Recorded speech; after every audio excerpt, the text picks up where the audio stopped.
देखिए हम लोग खूब सुंदर एक गीत लेकर आए हैं, बहुत मजेदार। अच्छा लगी तो लाइक करिए, कमेंट करिए, ज्यादा से ज्यादा शेयर करिए। नए लोगों तो घंटी जरूर दबाना। हमारा एक चैनल खराब हो गया है, दूसरा चैनल हम लोग बनाए हैं, आप लोग चाहेंगे तो हमारा चैनल भी निकल जाएगा। गोरे बाला मुआ के बड़े बड़े जुलुफिया, बड़े बड़े जुलुफिया देखी लो भाई लियो सावरी गोरिया। गोरे बाला मुआ के बारे बड़े जुलुफी, हमारे बड़े जुलुफिया देख लो भाई ली हो सावरी गोरिया। जुलुफिया देखी लो भाई लियो सावरी गोरिया। जुलुफिया देख लो भाई ली हो सावरी गोरिया।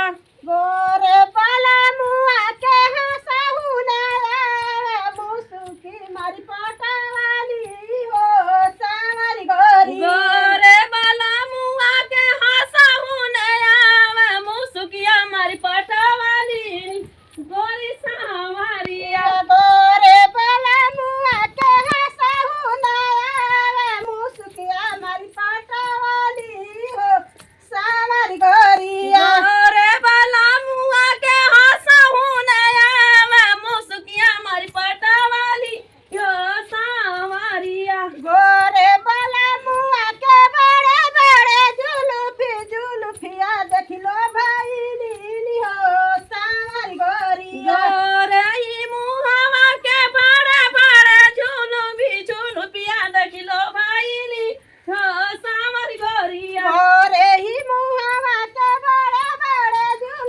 जुलुफिया देखी लो भाई लीली हो सावरी गोरिया। गोरे ही मुहावा के बड़े बड़े जुलुफिया देख लो भाई ली हो सावरी गोरिया। गोरे बाला मुआ के तेरे छी नजरिया देखी पटाली हो सावरी गोरिया। गोरे बाला मुआ के तिरछी नयनवा मारी पटावाली हो सावरी गोरिया। गोरे बाला मुआ के तेरे छी नयनवा मारी पटावाली हो सावरी गोरिया गोरिया। नयनवा मारी पटावाली हो सावरी गोरिया। नयनवा मारी पटावाली हो सावरी गोरिया गोरिया। नयनवा मारी पटावाली हो सावरी गोरिया। गोरे बाला मुआ के बड़े बड़े